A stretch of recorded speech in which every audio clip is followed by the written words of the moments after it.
Greetings, Eric Bakker from cold New Zealand. We've got wintertime here at the moment. Thanks for tuning in to the channel. I have a question here from Matt Harding. And Matt's saying, Candida Crusher, that would explain why I possibly was misdiagnosed with chronic pancreatitis 2 years ago. I put up a video previously, I think last week, on pancreas problems, and he's responding to that. Oddly enough, even though I was told I don't have chronic pancreatitis, I cannot stop my CREON. So CREON is a medically prescribed pancreatic enzyme. I cannot stop CREON without immediate diarrhea. For some reason, I cannot eat any type of lettuce or corn. Do you think Candida and this could be related somehow? I'm now finding bleeding hemorrhoids as well. Oh, that's a pain in the butt, isn't it? Bleeding hemorrhoids. Not nice. Sorry about that. Now, Matt, pancreatic problems often get undiagnosed, and many times for years and years and years.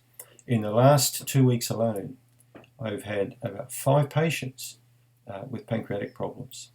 These are people who had digestive problems ranging from 2 or 3 years up to 10 years plus, who've been chronically sick for a long time, but nobody could figure out what the hell was wrong with these people until we did testing on them and we got test results back. Several people alone last week, I can't believe what I've seen, where we could actually see their pancreatic elastase marker or PE1 marker was rock bottom. It was never checked by any doctor. So these people walked around for years with gas, with bloating, with fatigue, with weight loss, just feeling just wasted. And nobody was doing anything. Everybody was just basically saying, well, we don't know what's wrong with you. So the pancreas is a tough organ to diagnose. And generally because A, the right questions aren't asked, and B, the correct tests are never performed. Right? You can't blame the doctor. It's a lack of knowledge, basically. Right? Most doctors just haven't got the clinical skill to really understand that kind of part of the body properly. And they will therefore refer to the gastrointestinal doctor, the GI doc. This is how crazy medicine is. It's become so compartmentalized now that we see the body almost, as being made up of totally separate elements that don't even connect to each other. So we send people to specialists, who specialize in organs. What a load of crap! GP should have a good understanding of crazy and weird symptoms that are produced that may not fall, inside the realms of a medical textbook. It's called clinical experience. Doctors aren't allowed to work like that anymore. They can't work with their sixth sense. They have to work purely with paper. And I've got a feeling a lot of this is because of lawsuits these days, People are so sue happy now. But if you go back, 150 years ago in medicine, people didn't sue other people back then, not like they do today. They didn't jump in front of cars so they could sue you kind of thing. But, now I can see why doctors take that approach. So what's the solution? What the hell do you do if you've got a chronic digestive problem or an issue and you can't work out what's wrong? You do a comprehensive stool test. That's what you do. And again, these tests are not supported by mainstream medicine. But as I've said on many of my videos, the comprehensive stool test has solved more cases for me than any other test. And I've helped hundreds of people back to full health that were basically thrown on the scrap heap. They were put on drugs, and live suboptimal lives. It's a huge, huge good feeling for a practitioner to see someone improve so much. It's a fantastic feeling. And those are the sort of things that we enjoy about our profession. So I still would recommend for you to keep an eye on your pancreatic elastase, your PE1 level. You can actually ask the doctor to do this test for you. Okay? So get the PE1 test performed, and maybe even every 3 to 6 months, put it on a spreadsheet and see what's happening with that marker. You should have a marker of over 500. So that many people I see are even coming back under 200. They're chronically sick.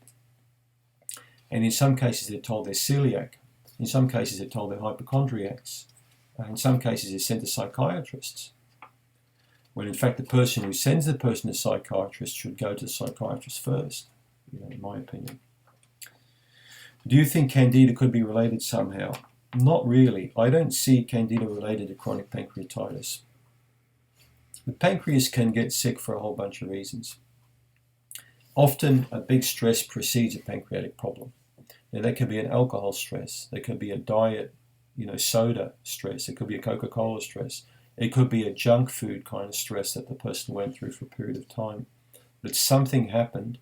The pancreas got inflamed. It initially got what we call acute pancreatitis, which can last anywhere up to a couple of weeks, and that settles down, and then that can form chronic pancreatitis, or it can resolve. But many people I've noticed who develop acute pancreatitis, it will settle down into a comfortable pattern and maintain that shitty pattern for years and years for that patient.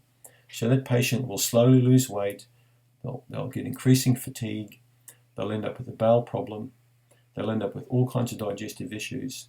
And as I said to a patient last week, when something happens upstream, it affects everything downstream. If you've got a problem in the mountain where the rains come, what do you think is going to happen to the river and eventually how it flows out to the ocean? Whatever happens up here seriously affects what happens down there. So if you think about this logically, if the pancreas is sick or not working properly, the first thing I check is the pH of the stool, which should be around 6 to 6.5. And often it's going to be a lot lower than that. It'll be actually more acid forming. So that tells me, and especially if the PE1 level is low, that tells me the pancreas is sick. It's not creating the correct pH environment for downstream. Therefore, we get increasing bacteria chances of growing. Bacteria love acid pH. We get much higher rates of Candida. Candida will thrive in acid or alkaline, but they like acid a lot. And also you're going to start getting a reduction in the lactobacillus because they don't like that kind of environment. So if the pancreas is sick, everything slowly gets sick and poisoned further down. So you have to get that pancreas working better. Now, Matt, you're taking CREON. You could also try DiPan-9 from Thorne Research. Right, let me write that down for you, mate. And the other thing that you could try would be a pancreatic glandular extract from Allergy Research to help rebuild the health of that pancreas. Now, lamb pancreas sounds a bit crazy, but the pancreas from lamb works quite well, or from sheep, so animal pancreas. It's basically freeze-dried, what we call lipophilic, freeze-dried, put in a capsule, and then you can take plenty of those. You want to take maybe 6 or 8 of those per day. Now, what the hell do you want to do that for, you're thinking? Because that's going to rebuild the health of your pancreas, okay? If you want big muscles, you need to eat protein that builds, okay? We know red meat and we know fish and chicken, they build good muscles. But we also know that eating pancreas builds your pancreas. Eating eyeball builds your eyeball. Eating heart builds your heart. They knew this hundreds of years ago. We call it glandular therapy. I've done a video on this previously. This, in fact, was the origin of the American Endocrine Association, was glandular therapy. Once pharmaceutical companies were formed, they kicked all this aside and they created synthetic drugs. They didn't want the glandulars anymore. But the glandulars work beautifully. Now, let me write this down for you. DiPan-9.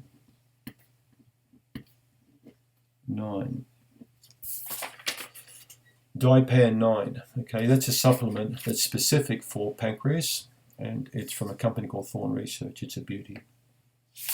And what else is going to write for you down the glandular? So, Allergy Research. That's the name of the company, right? And they make a pancreatic glandular extract. I would get the porcine one. You can get the pig one, or you can get the sheep or the lamb one. Any one of those will do. So I would recommend that you try the DiPan and the CREON, see which one works better for you. And then after your digestion improves or stays reasonably stable, start taking the glandular extract. Watch out for animal fats. You need to kick them out of your diet. Sugar and fats are the enemy of the pancreas. Okay, so anything sweet to drink, sweet to eat, and very fat, especially processed fats like hydrogenated fats and deep fried food. You don't eat that stuff at all. Alcohol, of course, is absolutely out of the question with pancreas problem.